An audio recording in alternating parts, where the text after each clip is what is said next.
Hi friend, আবার আমরা ready হয়ে গেছি ট্রেকিংয়ের জন্য। তো বাবার গুহার কাছে যাওয়ার জন্য। তো পঞ্চতরণীতে আমরা লাস্ট ডে স্টে করেছিলাম। ওখান থেকে 6 কিলোমিটার দূরে বাবার গুহা। তো ট্রেকিং শুরু করেছিলাম আমরা ভোর 4টে থেকে। তো আমরা ট্রেকিং করছি। তো এটা হচ্ছে আমরা পেহেলগামের রাস্তা দিয়ে গেছিলাম। যে রাস্তা দিয়ে যাচ্ছে এটা পেহেলগামের রাস্তা, আর ওই যে দেখা যাচ্ছে ওপারের রাস্তাটা, ওটা হচ্ছে বালতালের রাস্তা। তো আমরা তো যাওয়ার সময় বালতালের রাস্তাটা ভিডিও করতে পারিনি, কারণ আমাদের ফোনটা সুইচটা হয়ে গেছিলো। তো বালতালের রাস্তাটাও খুব খারাপ। দেখো কত মানুষেরা কষ্ট করে নিয়ে যাচ্ছে কাঁধে করে। ঘোড়াগুলোরও কত কষ্ট দিচ্ছে। তোরা বাবা পায়ে হেঁটে যেতে পারবি না কেন, ঘোড়ায় যাচ্ছিস? কত ইয়ং ছেলেরা দেখো ঘোড়ায় করে যাচ্ছে। তো আমাদের প্রচুর কষ্ট হয়েছে, কিন্তু কষ্ট হলেও তো আমরা ট্রেকিং করে গেছি। আর এগুলো না আমাদের ব্যাগ নিয়ে যাচ্ছে। ওই যে ওই লোকটা যাচ্ছে ব্যাগ কাঁধে নিয়ে, ওগুলো সবই আমাদের ব্যাগ। আর দেখো দূরে ওই গুফা দেখা যাচ্ছে বাবা। তো এটা হচ্ছে বালতালের রাস্তা,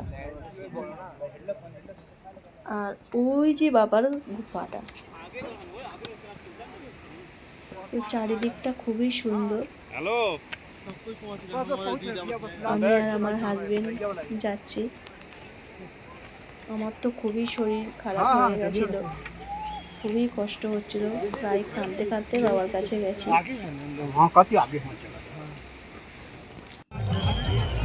আশেপাশে ভিউটা খুবই সুন্দর। এগুলো আর্মিদের ক্যাম্প, আর্মিরাই থাকে এখানে, সাধারণ যাত্রীরা থাকতে পারে না।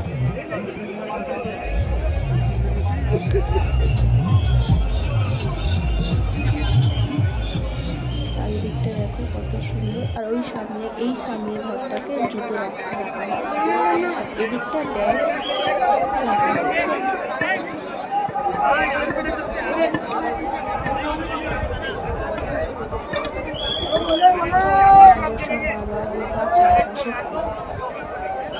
খুবই সুন্দর,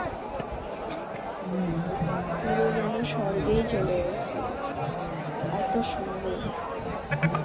বাবার পাহাড়ের চারিদিকে কিন্তু বরফে ঢাকা, বরফই আছে, বরফ আর বরফ। আর দেখো অ্যাম্বুলেন্সের শব্দ নিশ্চয়ই শুনতে পাচ্ছ।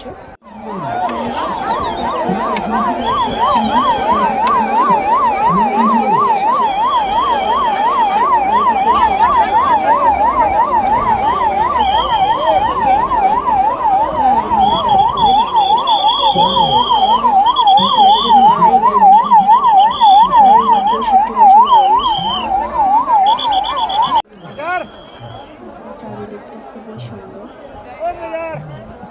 মনোরম দৃশ্য একদম।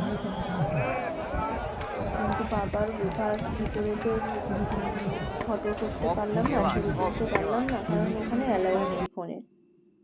তো লাস্টে একটু ন্যাকামো করে ছবিই তুললাম। এগুলো সব বড়, এই এত মোটা আস্তরণ করে পড়ে যায়, বরফে ঢাকা পড়ে যায়। তো 10 মাস বরফে ঢাকা থাকে আর 2 মাস খোলা থাকে। এটা হচ্ছে বালতালে যাওয়ার রাস্তা। ওই নদীটায় বরফে ঢাকা।